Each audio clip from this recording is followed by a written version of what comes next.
રાજકોટ અગ્નિકાંડ બાદ તંત્ર દ્વારા સ્કૂલ સીલ કરવાના મામલે હવે આરએમસીની કાર્યવાહી સામે પ્રી સ્કૂલ એસોસિએશને વિરોધ કર્યો છે। બીયુ પરમિશન ન હોવાથી મોટાભાગની પ્રી સ્કૂલો સીલ કરવામાં આવી। પ્રી સ્કૂલ એસોસિએશને રજૂ કર્યો પોતાનો પક્ષ। સરકાર દ્વારા બીયુ રેસિડેન્શિયલ પરમિશન અપાયું છે તેવું પ્રી સ્કૂલ એસોસિએશને કહ્યું।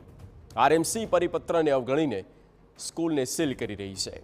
પરિપત્ર મામલે પ્રી સ્કૂલ રહેણાંક વિસ્તારમાં રાખી શકાય। પ્રી સ્કૂલ એસોસિએશન ફાયરના નિયમોમાં કોઈ બાંધછોડ કરવા નથી માંગતું।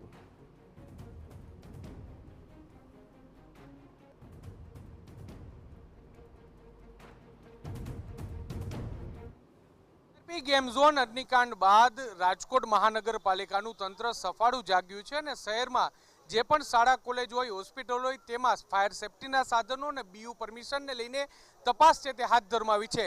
જો કે આ કાર્યવાહીને લઈને જે પ્રી સ્કૂલ એસોસિએશન છે તેમના દ્વારા કેટલાક મુદ્દાઓ છે તે રજૂ કરવામાં આવ્યા છે અને પોતાની નારાજગી વ્યક્ત કરવામાં આવી છે। આપણે તેની સાથે જ વાત કરીશું। શું કહેશો, આપની શું રજૂઆત છે? નમસ્કાર આપ સૌને। હું પ્રીસ્કૂલ એસોસિએશન વતી આપ સૌને એટલું જ કહેવા માંગુ છું કે પ્રીસ્કૂલ એસોસિએશનને પ્રીસ્કૂલવાળા લોકોને બધાને પરિપત્ર ઓલરેડી મળેલો હતો થોડાક સમય પહેલાં, જે આ બધા નોર્મ્સ રેગ્યુલેટ કરવા માટે, જેનો સમય આપેલો છે ફેબ્રુઆરી 2025, જેના ઉપર અમે ઓલરેડી વર્ક કરી રહ્યા હતા। અમે પણ ફાયર સેફટીમાં આપની સાથે જ છીએ, અમે એમાં સાથે વર્ક કરીએ જ છીએ અને બધાને અમે ઇન્સ્ટ્રક્ટ કરી આપેલું છે કે જે કંઈ પણ સાધનો જોઈએ એ બાળકોના, વાલીઓના, સ્ટાફના અને અમારા પોતાની સેફટી માટે અમે પૂરેપૂરા બંધાયેલા છીએ કે એ બધા રાખીએ। પણ એની સાથે સાથે અત્યારે જે બીયુનો પ્રશ્ન જાગેલો છે એમાં અમે આપ સૌને કહેવા માંગીએ છીએ કે જે ગુજરાત બોર્ડે અમને ફેબ્રુઆરી 2025 સુધીનો સમય આપેલો છે એ ત્યાં સુધી અમે એના ઉપર વર્ક કરતા જ હતા અને ત્યાં આ દુર્ઘટના બનેલી, એટલે હવે બધા ફટાફટ માંગવા માંડ્યા। તો એની બદલે અમારી ખાસ દરખાસ્ત છે કે અમને થોડોક સમય આપો। આજે ઘણી બધી આ અમારો એડમિશનનો ગોલ્ડન ટાઈમ છે। હવે આજે અત્યારે જ એવું છે કે સ્કૂલો ખુલે છે તો અમારી નાની નાની પ્રી સ્કૂલોના આયા માસી છે, ટીચરો છે, જે કંઈ પણ સ્ટાફ છે એનું અને એની સાથે સાથે એના બાળકોનું શું થશે? તો વી રિક્વેસ્ટ કે અમને થોડોક સમય આપો અને બીયુ રેસિડેન્શિયલમાં જ અમારે નોર્મ્સ મુજબ ચાલે છે તો એ ચલાવવા દો એવી આપને રિક્વેસ્ટ છે। કેટલા પ્રી સ્કૂલ છે ને કોઈને સીલ કરીએ કે એવું કંઈ કર્યું છે?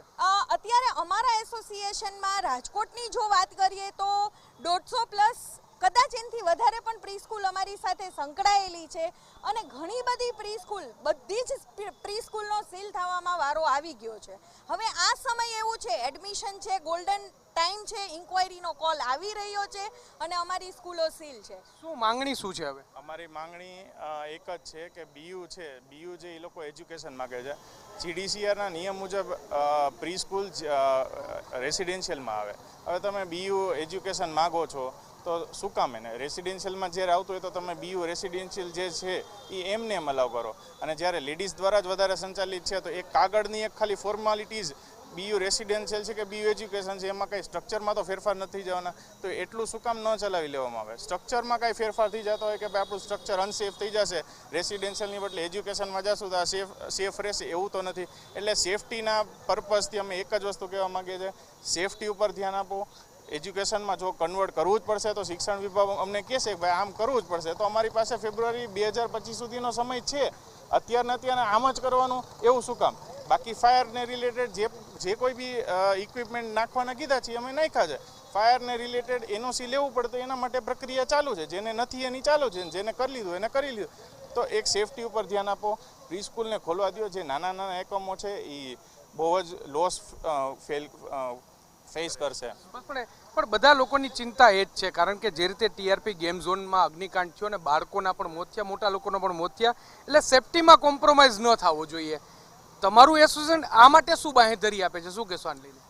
સર, જેવું આ ઘટના બની અને જે નવા નિયમો રજૂ કર્યા 2021 પ્રમાણે તો દરેક પ્રી સ્કૂલે સેફટીના નોર્મ્સ પાડેલા જ હતા, પણ 2023ના મુજબ, ડિસેમ્બર 2023 મુજબના જે નોર્મ્સનું નક્કી કરવામાં આવ્યું એ પણ અમે એના માટે એગ્રી જ છીએ। અમે સેફટીને લઈને કોઈ પણ પ્રકારની બાંધછોડ કરવા માટે તૈયાર નથી, કારણ કે આ બાળકોને અમે અત્યાર સુધીમાં હજુ સુધીમાં તમે જોયું હશે કે પ્રી સ્કૂલને લઈને કોઈ ઘટનાઓ બનેલી નથી. સરકારે ગાઈડલાઈન આપી હોય કે ના આપી હોય, ઇવન અમારા એસોસિએશને પણ બાળકોની સેફટીને લઈને ટીચર્સને ટ્રેન કરેલા છે અને કરતા રહીશું.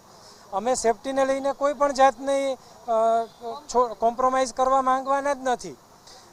અમારી રજૂઆત એક જ છે કે બીયુ રેસિડેન્શિયલ જે છે તો એ પ્રમાણે જ એને માન્ય કરવામાં આવે અને અમારી સ્કૂલો સીલ કરી છે એને ખોલીને અમારું જે કામ છે, અમારી રોજીરોટી છે એને શરૂ કરી દેવામાં આવે. સ્પષ્ટપણે હવે 13 તારીખથી મોટાભાગની સ્કૂલો છે, પ્રી સ્કૂલ છે તે શરૂ થઈ રહી છે અને તેની વચ્ચે જે ટીઆરપી ગેમ ઝોનનો અગ્નિકાંડ સામે આવ્યો અને ત્યારબાદ તંત્ર છે તે સફાળું જાગ્યું છે અને દરેક એકમોમાં ફાયર સેફટીના પરમિશનના ગેરકાયદેસર બાંધકામ છે કે કાયદેસરની તમામ પ્રકારની ચકાસણી હાથ ધરવામાં આવી છે. જો કે પ્રી સ્કૂલ એસોસિએશન સ્પષ્ટપણે કહી રહ્યું છે કે બીયુ રેસિડેન્શિયલ પરમિશન તેમને રાજ્ય સરકારના શિક્ષણ વિભાગ દ્વારા આપવામાં આવી છે અને તેને લઈને જે પરિપત્ર છે તે પરિપત્રનું તેઓ અનુકરણ કરી રહ્યા છે. ત્યારે રાજકોટ મહાનગરપાલિકાનું તંત્ર કેટલાક જડ નિયમોને આધીન થઈ અને આ તમામ લોકોને કન્નડગત કરી રહ્યા છે અને મોટાભાગની પ્રી સ્કૂલ અત્યારે સીલ કરવામાં આવી છે. ત્યારે તેને લઈને તાત્કાલિક અસરથી યોગ્ય કાર્યવાહી કરવામાં આવે તેવી માંગ કરવામાં આવી છે.